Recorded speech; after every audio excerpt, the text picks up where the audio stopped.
The Secrets of Star Wars is brought to you by the StarQuest Production Network and is made possible by our many generous patrons. If you'd like to support the podcast, please visit GiveStarQuest.com. Hey, this is Matt Landry, the voice of Anakin Skywalker in Star Wars The Clone Wars. You're listening to The Secrets of Star Wars. This is where the fun begins. Hello there. It's a power that Jedi have that lets them control people and make things float. Impressive. Every word in that sentence was wrong. Help me, Obi-Wan Kenobi. You're my only hope. This station is now the ultimate power in the universe. I find your lack of faith disturbing. It's against my programming to impersonate a deity. That's not how the Force works. Force is with me, and I am with the Force, and I fear nothing. Remember, the Force will be with you, always. You're listening to The Secrets of Star Wars, where we talk about everything connected to that galaxy far, far away. From movies to books, TV shows, and more, we're looking at the deeper themes and meanings found in the Star Wars universe. I'm your host, Jeff Haecker, and joining me is Kathryn Laffrey. Hey, Kathryn. Hey, Jeff. And Mike Creavey. Hey, Mike. Hey, Jeff. Good to be back. Good to have you back. All right, so today we are discussing the first episode of Maul's Shadow Lord, titled The Dark Revenge. And we are discussing only one episode weekly, so the show will be over before we finish our coverage, but we will not spoil ahead. So this recording, 2 episodes have come out, but we're only doing the first episode. And I thought to give a little bit of when we last left Maul, we did discuss in our previous Maul-centric episode, but he was escaping from the crashing ship in the Clone Wars finale during Order 66. And then the tagline for the show is, after the events of the Clone Wars, Maul plots to rebuild his criminal syndicate on a planet untouched by the Empire. There he crosses paths with a disillusioned young Padawan who could be the apprentice he is seeking that will aid him in his relentless pursuit for revenge. So that's kind of the overall tagline for the show, but I'll give the specific recap for this episode. Maul and his Shadow Collective criminal organization rob a bank on the planet Janix in order to start a war between 2 rival crime lords, one of whom, Vario, had betrayed Maul. Some of the planet's security forces died in the robbery, attracting the attention of Captain Brander Lawson and his droid partner, Two Boots. Meanwhile, Jedi Padawan Devon Izara and her master are surviving as beggars, but she is arrested for shoplifting when her master says to comply and not stand out or use her powers. Maul sends a team to attack the sit-down of Vario and the other crime lord, but Vario is captured by the security force.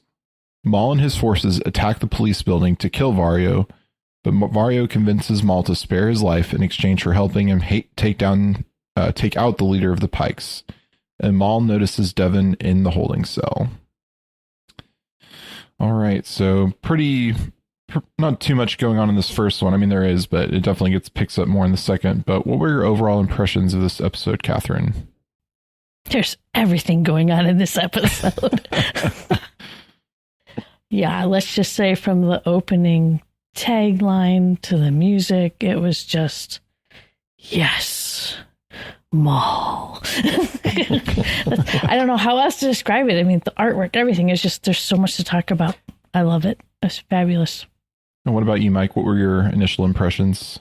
That's kind of my hot take in a nutshell as well in a lot of ways. I do want to throw out, and then we'll get more into it because Kathryn's certainly more of the art expert, than me here. But this is always a little embarrassing. I think I mentioned on the show before.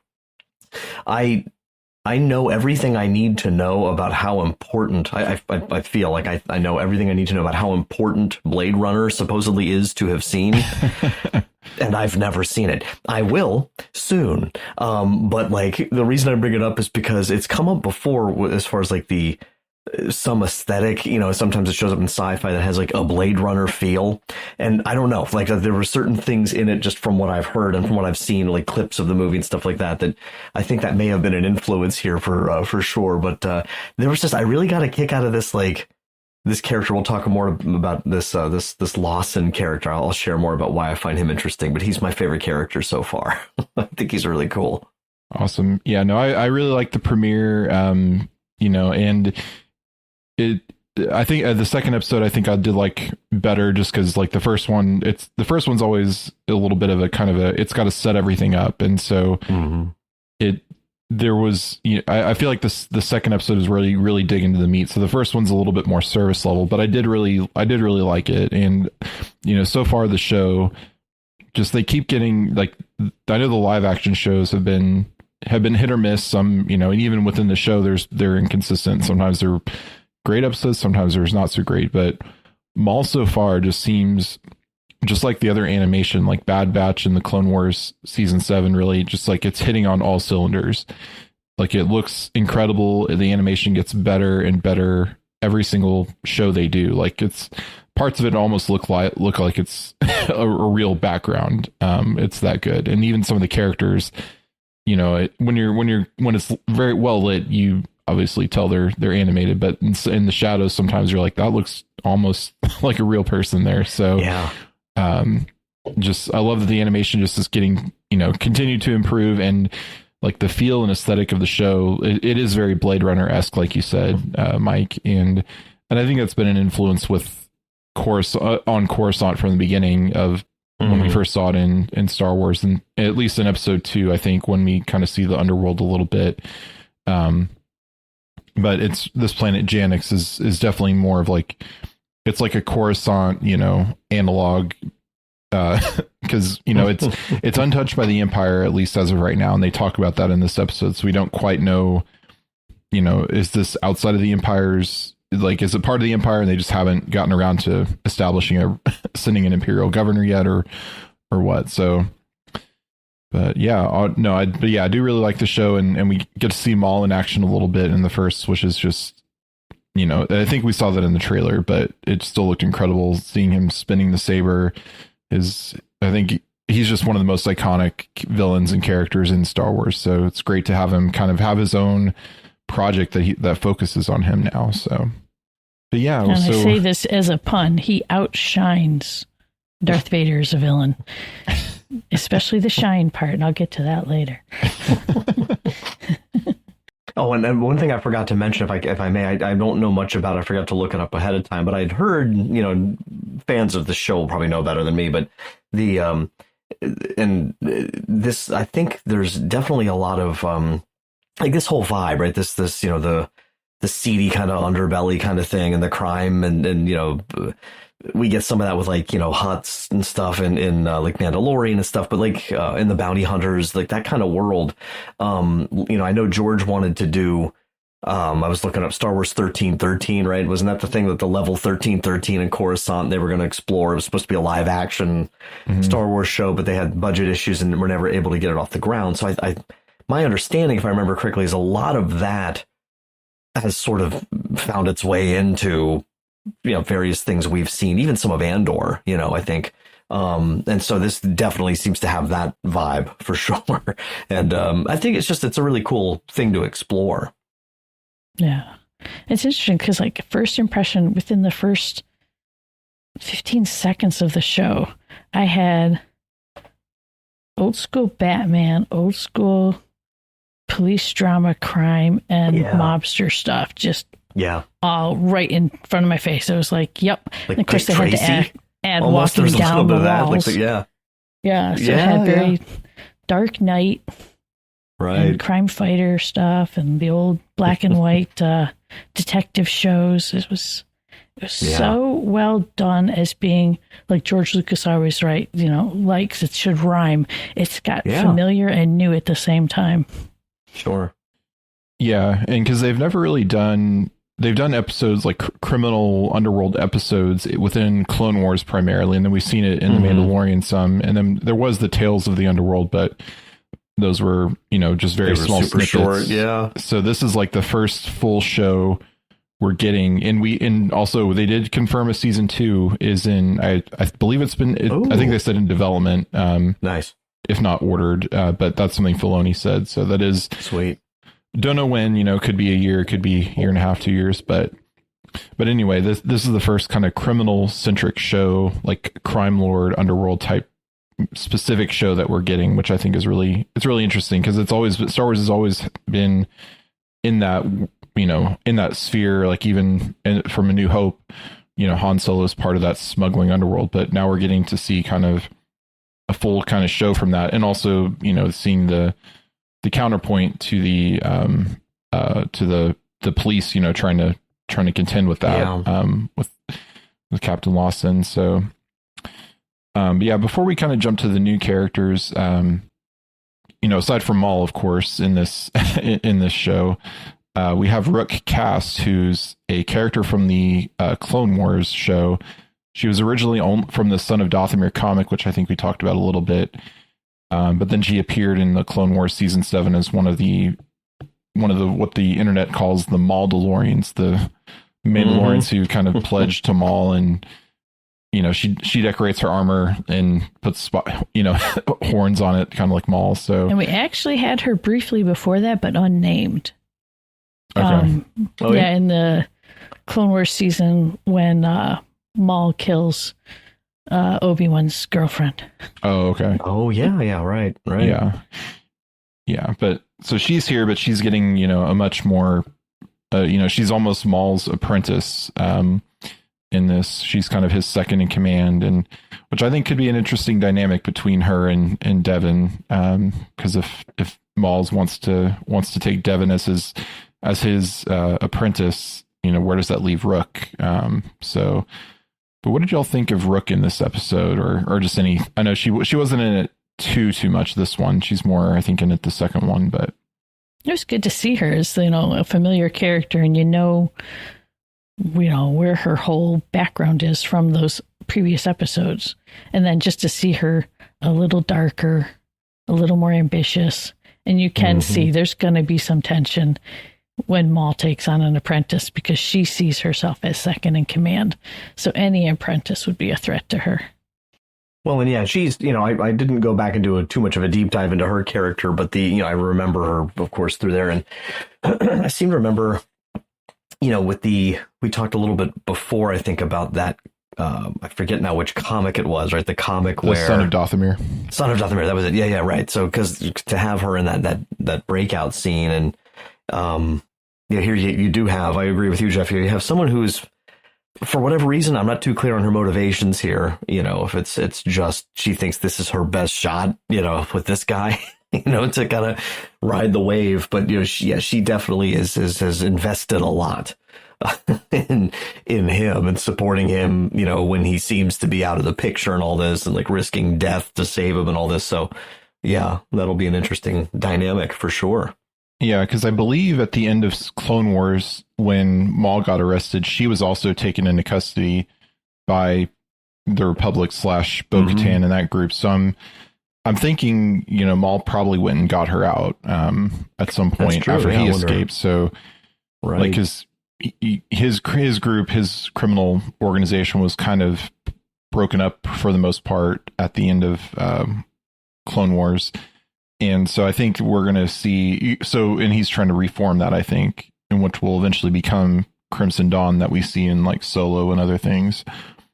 So yeah, I think she definitely has a prominent role to play. And, she's also voiced by Vanessa Marshall, who of course did Harrison Dula and Rebels and other characters. And I'll say it again, I don't think she's the armorer. Like there's a lot of speculation that she's the armorer because I've been skeptical about that personally, but yeah, we'll see. Yeah, and I think the evidence for that is that Rook and Bo-Katan knew each other in Clone Wars, or at least fought, and then for the armor to like pretend they don't know each other and Bo-Katan not to recognize her voice or whatever. Right. I don't think it's her, but there's that speculation, so they could do that. So, yeah, but then we get a lot of to speak on the rest of Maul's crew. We get some new characters. We get the Zabraks, Scorn and Icarus, who are called Night Brothers. So they were part of, I guess, the village of men that Maul and Savage, his brother, came from.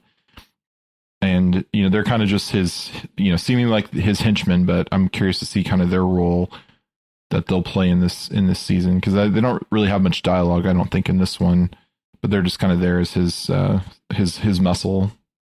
And I gotta say, as awesome as Savage was, the name, like, I just feel like Scorn and Icarus, like, both cooler names than Savage Opress. Like, come on, guys. I just got the impression that someone thought of that late, Yeah. Well, Savage it's a classic Star Wars name because, it's not quite as bad as, what's his name? Sleaze Bagano from Sleaze Bagano. episode 2. But I don't know which one was which, but I just, the one walking around with that minigun, just like blast. I mean, it was like he was like a Predator character, I just kept, I was waiting for him to start yelling, "Get some," as he's shooting down the hall. I was like, probably not in a more, animated show, but yeah, it was just funny. It was like, it was that kind of vibe, just total carnage. What a great henchman. Yeah. And I think that was Icarus was the one with the minigun. I think Scorn was the one who was more like throwing the knives and stuff. And Scorn is also, Icarus is also voiced by another Star Wars voice actor alum, Steve Bloom, who did Zeb and other roles too. So, but yeah, they're pretty cool looking. They're kind of the muscle right now, but maybe if Maul starts, trying to bring in Devin as his Padawan or his apprentice, like there might be some jealousy there, and we could see them and Rook kind of teaming up against Maul even. So. And I'm also curious about their background too, because if they were the Night Brothers back on Dathomir, and they were kind of the subservient, men were kind of subservient to women on that planet.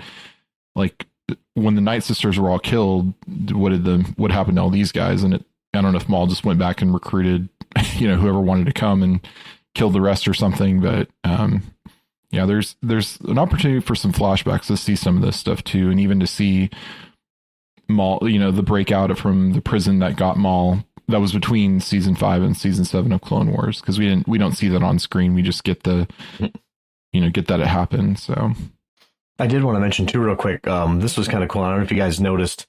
I always find with Disney Plus, pausing on the cast list, screen is very difficult to do, because it seems like just as it's starting to go through the credits and it's just about to get to the cast screen is when it all shrinks down to tries to get you to go to the next episode. So I'm always trying to pause it, and I'm like, I gotta go online and find it. But I was just checking, because you mentioned Steve Bloom, and his son Brandon, I see, did the voice of that Janek civil defense officer who kind of gets taken out pretty quickly in the episode early on. But that was kind of cool. That anytime there's that family sharing in Star Wars is always kind of fun. Yeah, and I think there is some of that in the second episode that we'll talk about next time. There's, I think, 2 of the voice actors are related that characters we didn't see in this episode.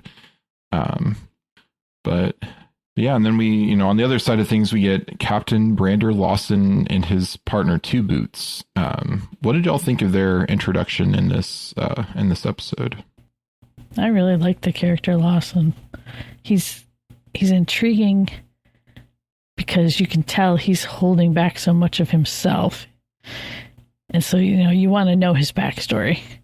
And then we get enough of his backstory, like his son and the space lacrosse. I don't know, whatever he played.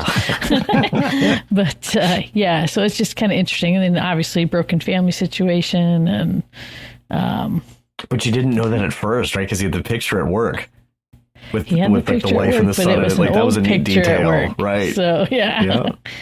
But yeah, it was interesting. Yeah, I liked his personality, his calm, I want to figure this out. I want to keep the Empire out of this. You can tell he's the one who's keeping the crime syndicates reasonable in his district. We want to let things run the way they run, because I'm guessing through these, crime bosses, they're actually getting better quality of life than if they have the Empire coming in and messing everything up. Yeah, that's what's the old saying. People, something like, people tend to prefer a familiar demon to an unknown angel, or something like that. Like the devil, or at least one posing. Right. Yeah. I was laughing because, without giving too much detail away, I have a very good friend who shares that same last name of Lawson. And I was like, you gotta be kidding me. And I was laughing because, I haven't talked to him about Star Wars in a very long time, but I've always been a big fan. I think, he appreciated it. But, if you had told us 25 years ago, if someone came back and said, one of you is going to be on a Star Wars podcast once in a while, I think the first thing we would have said is, what's a podcast? But then after that, we would have, there wouldn't have been any doubt which one of the two of us, so I have to get on his case. Like, are you kidding me? There's no Creavies in Star Wars, So, but I totally just love his vibe, as the kids say, right? Now, I love, the only thing he's missing, which of course they're not going to do because it's a family show, is have him walking around just with a cigarette.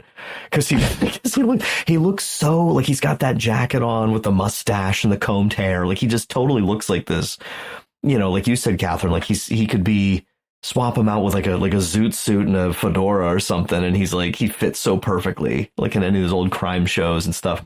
And, I love that the way they keep repeating that, how many times they've had two boots. Should we report? He's like, not yet. He's like, oh, let me guess. Not yet. He's like, no, I really don't want the Empire here. Like, they're really making that abundantly clear.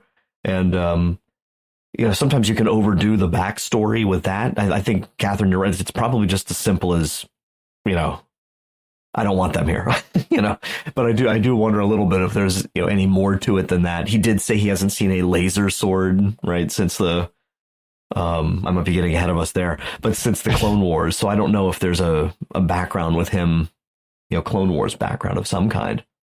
So yeah, I'm excited to see. Yeah. And it's funny you say he's not smoking, but he does have a very, a strong preference for calf for Star Wars coffee, because he's drinking a lot of calf in these episodes. So much so that Two Boots likes to pretend he's drinking with him. Yes.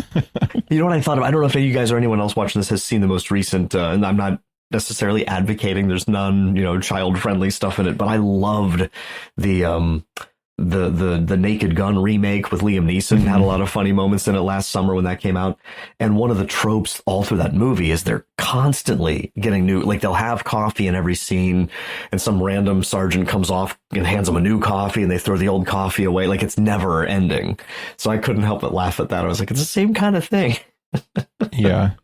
It's so funny. Yeah, and that's a great, of course, that's a trope from, cop shows and procedurals, that they're always drinking coffee because, because they got to stay up and solve the case or whatever. So, yeah, because he definitely seems like he's on the night shift more than anything too, because he's, because that's when the crime happens at night. So, yeah, and Two Boots we haven't seen too much of him yet, but he's, we'll see. So he's an interesting kind of a droid too. And, I'm curious to see what all he does. And like you said, Kathryn, Two Boots kept wanting to report to the Empire, because I think it's this one where they get a flag that if you see this, they get like a flyer about Maul, like saying, if you see this, report to this guy, report to the ISB. And he doesn't want to do that yet because, yeah, like you said, they know how they know who the players are in the criminal underworld here, and they can deal with them and kind of survive what's going on. But if the Empire comes in, they've probably seen what's happened everywhere else with the Empire, and has steamrolled anything that gets in their way. So yeah, we'll see. And yeah, he seems to have worked with their. He's probably taken in Vario or other crime lords before, because he's the one who saves Vario from getting taken out by Maul in the assault when they're trying to get him. So, and then as far as other new characters, we get probably who I think will be one of the more interesting ones to kind of follow in the shows is Devin Azara, who's a Padawan of, I forget, I don't know if her master's name was given in the show, but I didn't catch it yet. Yeah, but they're very much, they're trying to survive, and they probably have made their way to this planet away from, because if it's outside the Empire's control, or kind of if it's in the Outer Rim or something, they haven't really gotten there yet. So they're trying to, because Jedi, of course, are all being hunted down, so they've got to stay low and try to lay low and survive. But they don't have any money, they don't have any food, so she steals some food, and her master is basically like, don't use your powers to take advantage, because then you'll draw attention, and even when she's arrested, they say don't use their powers. So that was one of the biggest Catholic moments in Star Wars that I've ever seen. Oh, Because here you have young Padawan with her master. Think monastic life, like George Lucas wanted with the Jedi. One of the big things you always hear in monastic life is obedience. And her first step down the slide to the dark side, because you know she's leaning that way, is disobedience. She sees that he's hungry. She chooses a lesser good, disobeys her master to go get food for them. After he said, no, we'll count on the kindness of strangers. Again, another big Catholic moment. You can see it with brothers walking around New York City and all kinds of places. But so here she is. First step was disobedience. Next step, I'm going to take this in my own hands. She steals. Okay, that's breaking some laws there. And then not only that, then she ends up with the whole confrontation with the police and her attitude that she picks up, and he tells her to get along. And I just love the way the master handled all of this, where he stayed in prayerful watch of her the whole time. And it was just, he just kept witnessing, this is who we have to be. And she kept sliding. And so it's going to be interesting. And then, then you play in there the devil of Maul and twisting truth over and over again. You've been indoctrinated, says the indoctrinator, the one who steals her. It's just like, oh, so many deep levels spiritually in this one episode. So hard, so fast. That's why I really love the way they started the show. Yeah. And I did look up the master's name. It is Iko Diodaki is the name. And I think he's a new species that we haven't seen before. He's called a Mosik. I didn't recognize him. Yeah, so I think it looks like, at least based on Wikipedia, he's a new kind of species. So, but we did get to see him use the Force a little bit during the, to try to save, because he kind of, like you said, Kathryn, he was watching over her from afar, and he did use the Force to, when Maul invaded the precinct or whatever, and was kind of wrecking stuff and trying to get to Vario. He used the Force just to, to save. I think it was to save a bridge from collapsing. So first he flips a truck. I mean, oh yeah. Wow, that was incredible. I mean, like you said, the artwork in this is amazing, hands down. What was really neat to learn was that they went back to old school glass painting for the backgrounds. Oh, did that first and then digitized them to get that rich depth that you have in all the city scenes. So there's just so much old school stuff, and then purposely adding brushstrokes on things, but the light reflecting and everything is incredible. So the Maul's lightsaber, the way it reflects off of him, you almost get like, if you slow it down or watch it frame by frame, you'll get almost like negative reflections of him. So he really changes as his lightsaber moves in front of him. And then when he threatens people with his lightsaber, you'll see his lightsaber reflected in their eyes. Added such a great level of just terror at different moments. Even as something as subtle as I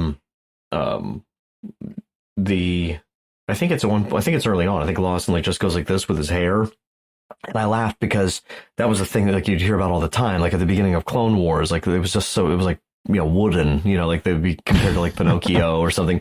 And I remember as it got like season 7, I think, when Obi-Wan first shows up on the bridge, like one of the early episodes, and his hair's like really very, very clearly blowing in the wind. And I just remember laughing, thinking like, I think they're just doing that to show off now. It's like, hey, we got the hair thing fixed, but that it really is amazing how something so simple as that, or just those very minute little motions. It's like, we know what looks natural and what doesn't, and the fact that they're really so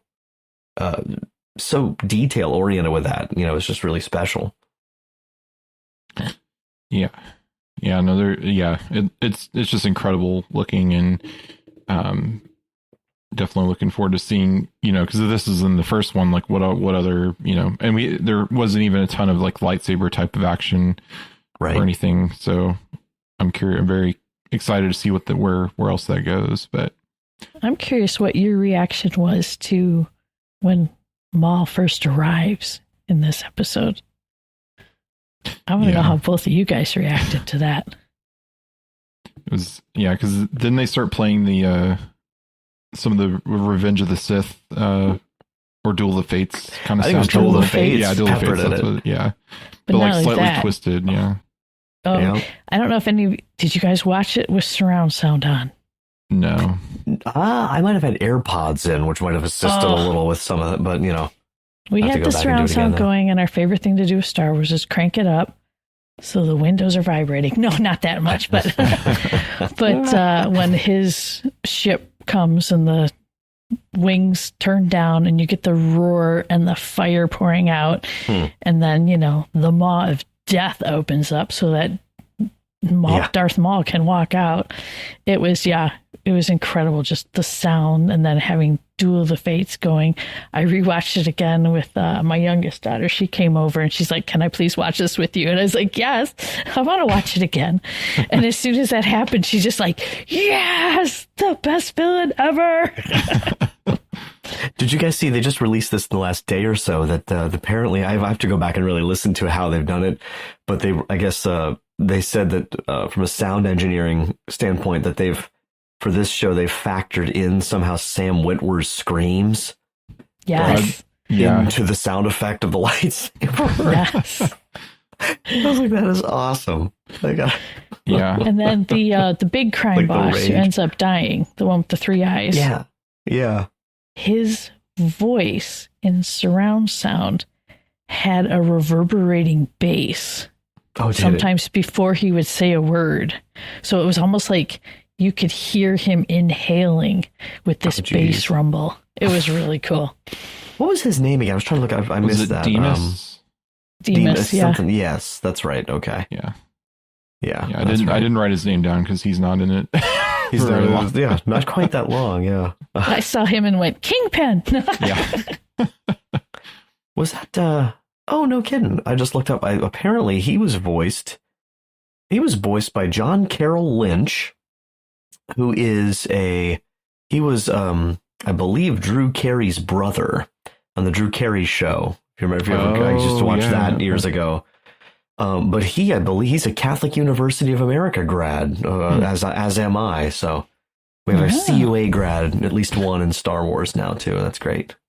Yeah, and it's funny if you look him up on Wikipedia, his first name is Nico, so he's Nico Demas, like in is that right? Nico Demas. I didn't think of that. That's good. I didn't. I just looked. I was just looking it up too, and I was like, oh, that's. There's a lot of like they're definitely pulling like mythological and stuff from real world religions with that and with Icarus and other things. So we'll see if there's any other play on words or whatever there. But and speaking of him, the contrast, play on words, play on size between him and what's the other crime bosses? Vario. I mean, you have this big giant of a man, and then Vario, who's like trying to be big in his little robotic suit. Yeah, he's got his cool mech suit. That was so unexpected. I did not expect that, even though I've seen his species, I think, before, but I was just like, I was not waiting or expecting that. Yeah. Yeah, but he doesn't have the suit at the end because he's, Maul's coming for him, or he begs the police to take him in to save his life, and they take him in, but then Maul and his forces attack because Vario, they betrayed Maul. I don't know if it's implied that it was during the Clone Wars when they were taking over Mandalore using the criminal syndicates, or if it was a different thing. But I think Maul says it when he was talking. Oh, does he? Yeah, he talked about how when Sidious dethroned him from Mandalore. Oh, okay. All of them ran away, took over and took his stuff. So everything he's doing here is revenge on both of them. to take back, because what does he says, the way Sam says it, they prospered without me. Right. Yeah. Yeah. But then Maul attacks the precinct and, tells him he's about to kill him, but he says, if Vario says, I'll tell you how to kill the Pikes, because they were a big part of his, they were part of that too, with taking over, they were the false flag against Mandalore that'll let the Death Watch rise. And yeah, then like you said, they betrayed him and took over his, all of his stuff, after that. So, and then yeah, it ends with Maul noticing Devon in the holding cell. So, we see definitely more of that developing in the next episode, but we've already seen her kind of on a, like many of the Jedi Padawans during Order 66, they're kind of, because typically the Knights and the Masters have been held to the Jedi ideals, but then you've had those who were Padawans kind of have faltered, and like Kanan Jarrus was, he kind of, for a while went kind of down a little bit of a dark path before he found his way. So we could see Devon and then or Jod wasn't a Padawan. I was thinking of Skeleton Crew, but Jod wasn't a Padawan. But we could see Devon going the other way and kind of falling down the dark path of Maul. So, well, and that's the whole. Yeah, again, I'm not up to speed on much of the Darth Talon stuff, but there's been all that speculation that this is going to be their canon version of that to some extent. So, yeah. Yeah. By the way, as a dad of young daughters, I'm personally glad that if that's the way they go, at least so far, she's far more modest in her clothing selections. Yeah. If you start Googling Darth Talon, it's like, come on now. All right, well. Yeah, I think I read some of those comics. I don't think I ever finished them, but they're kind of in the 100 years. They take place in the future, don't they? Yeah, it's like 100 and something years after the events of the original Star Wars trilogy. Where the Sith have kind of like a new order of Sith have risen, and there's like a whole bunch of Sith running around, but one of them is a Twi'lek Darth, and she's Darth Talon. Right. So, and she's also like, I don't know if she's one of the red skinned Twi'leks and then has tattoos, or I think that's the case. She's one of the red skinned Twi'leks. So, and then yeah, I was going to have a little bit of on here about speculation for where the show will go, but before we do that, anything else on this specific episode? Oh, please tell me everyone loved the horse head scene as much as I did. Which one? I say that it's the horse head scene where they bring in the bank droid's head. Totally. Oh my gosh, I was like, yes, we have a Godfather reference. This is awesome. I mean, we were hitting all the really good references in this. So that was really nice. And then that was well done. New favorite droid, even though he's evil. That was this little spy bot thing. He's like the complete opposite of Princess Leia's cute little, was it Lola or whatever? Yes. Yeah. I was joking online that if him and Chopper teamed up, then the universe would be destroyed. Oh my gosh. Oh, that's so good. Anything else on this episode for you, Mike? No, all I was going to say is I just think the pacing, the pacing was so good. Because sometimes I'm really liking a show. I don't know what I suggest they should do to make me happier or something, like what maybe the problems with me. But sometimes, the pacing can always be so difficult because sometimes it feels like it's dragging on and you feel like it could just they could have ended it a while ago or something. But other times, of course you're really enjoying it and it's over too fast and you wanted more. I felt like it was just a good in between. I felt like it made sense. It should have been that long, and I was of course excited for the next episode, but didn't feel like anything had been missed or left out or anything like that. So yeah, I think they really got that down. Awesome. Yeah, and I wanted to spend a little time speculating just because we've only seen 2 episodes, and so none of this is coming from that. But I'm wondering, we don't know how many seasons it will go. We're getting at least another one, but I'm wondering if they're going to do some time jumps, because what I would like them to do is to link this show to Solo, because we so they kind of were hoping Solo was going to be the launch of another trilogy, because you had the Maltese at the end where he founded Crimson Dawn. That was kind of the criminal organization they were fighting in that one. Right. So I'm thinking, if they do a second season, they could do a time jump of a couple of years, and we kind of see them getting closer, because Solo is about 10 years in between them. It's like kind of right in between the prequels and the new trilogy. And this is kind of an undefined time frame, but it's within a year or so, or after the events of Revenge of the Sith. So I don't know if y'all had any other thoughts on on what a season 2 might, if they might do that, or if they might do something else as far as the time frames. And then there's also the gap from Solo to when he meets Ezra. Mm-hmm. Yeah. So we got to get all that in there. And in all of this, he's got to mention Kenobi at least a couple times, because it's not just about finding an apprentice and his revenge on Sidious. It's Kenobi he always wants. Yeah.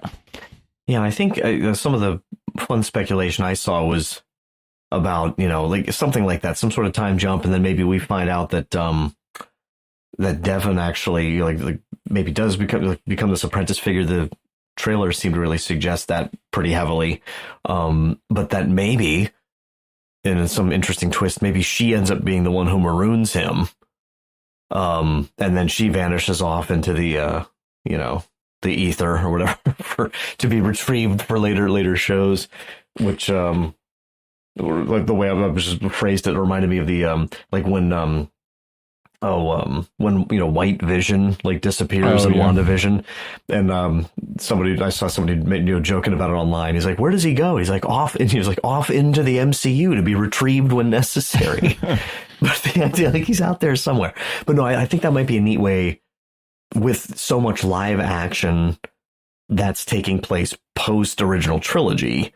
I think that seems to be the center of gravity for a lot of it, that kind of in between Return of the Jedi and Force Awakens, where we have Mandalorian and Book of Boba Fett and Ahsoka and all this. I think that might be a neat place to pick her back up, depending on what they do with her, because it's significantly later, but she's also pretty young here. So yeah. Well, it'll be neat to see what they do. Yeah, I had that thought too about her, that she could show up, as far as like as late as the Mandalorian, or well, not the Mandalorian, but like in the Mandoverse in that time frame. Yeah. Or she could even show up in the upcoming Starfighter, or even if they do ever make the next movie with Rey, which doesn't seem like there's much progress on that. But if they ever make it, Devon could be a villain that, if she does become a version of Talon or something, she could show up in that too. So. Well, I'm wondering if she would be around the same age as Hera, speaking of Twi'leks, because do you remember like in Bad Batch, when they had that episode where, they end up linking up with Hera for a bit, and Omega and Hera have that little adventure. Because I'm just thinking, not just because of this, the special connection with the Twi'leks, but I was just thinking like age wise, that just gives me a reference for like how old Hera is in that kind of Mandoverse era. So that's it's a believable same era, the same age, something like that. Like Hera looked tweener, or sort of maybe early teens or something. Yeah, I think Devon might be a little bit older than Hera was, because I think Hera was probably like 12, 13 in those right. Bad Batch, and Devon looks like she's more like 16 or 17. But yeah, definitely.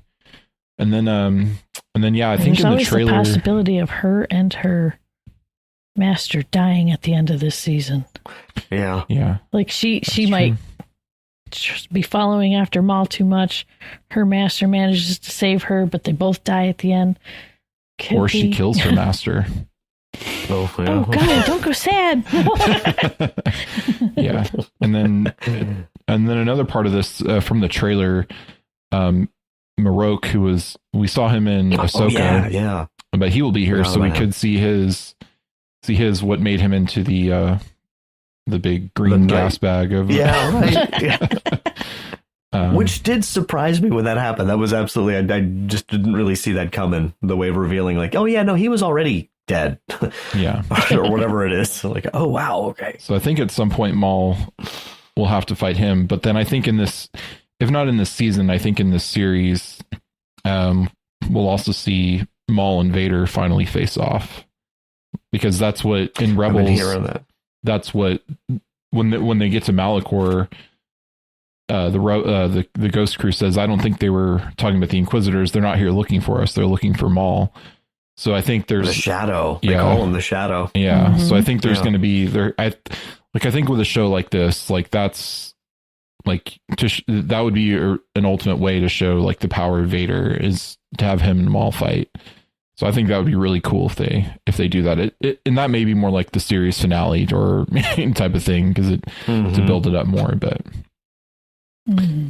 yeah, and yeah, I was kind of thinking too that Devin, she could also be the one who strands him on Malachor, like if because Maul's he wants to take out Sidious and everybody and use that super weapon, and if Devin is not wanting to do that, or thinks we have better things we could be doing, like she could be the one that, like you said, strands him there on Malachor. So all right, well, any other final thoughts, speculation before we wrap up?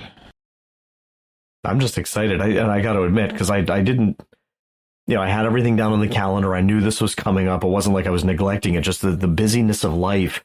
And I was putting my son to bed on April 6th. Like we had everything with Easter and everything. And I'm putting my 2-year-old to bed on Easter Monday. And I'm like, dude, it's out. It's like the first launch that I was really excited for, that I literally I lost track of it for about a week. Day of, I'm like, 2 episodes. Oh my gosh. So I totally just binged it while I'm putting him to bed. That was my first go through with it. So that was a real fun surprise. Awesome. Anything else for you, Kathryn? No, I think we hit it all. I'm looking forward to seeing what happens next. And yeah, it's always too short for me. This is another one that I want to watch the whole series in IMAX. Oh yeah. That'd be awesome. That would be so cool. Yeah, definitely. All right. Well, I think that is it for this episode of The Secrets of Star Wars. We'd like to take a moment to thank all of our patrons who make this show possible, including Bill Q, Andrew V, Donna C, Maria X, and Tim L. Their generous donations help us to create The Secrets of Star Wars and all the shows here at StarQuest, and you can join them at givestarquest.com. And be sure to follow The Secrets of Star Wars on Apple Podcasts, Spotify, your favorite podcast app, or on the StarQuest YouTube channel. You can find us on Facebook at facebook.com/StarQuestMedia, or on X, where we are at SQPN, or on Instagram, where we are at StarQuest Network. And be sure to get your official Secrets of Star Wars gear at sqpn.com/merch. And now we'd love to hear from you, our listeners. What did you think of this episode of Maul Shadow Lord? You can let us know by sending us an email at starwars@sqpn.com, on our social media pages, or by leaving a comment on our channel on the StarQuest Discord server, which you can find at sqpn.com/discord. And we have a spoiler channel as well as a channel for the podcast, so that you can jump in with the show and jump into the conversation wherever you are.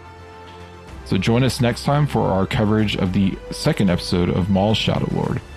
Until then, thank you, Kathryn Laffrey, for joining me and sharing the secrets of Star Wars. Thanks, Jeff. And Mike Creavey, thank you too.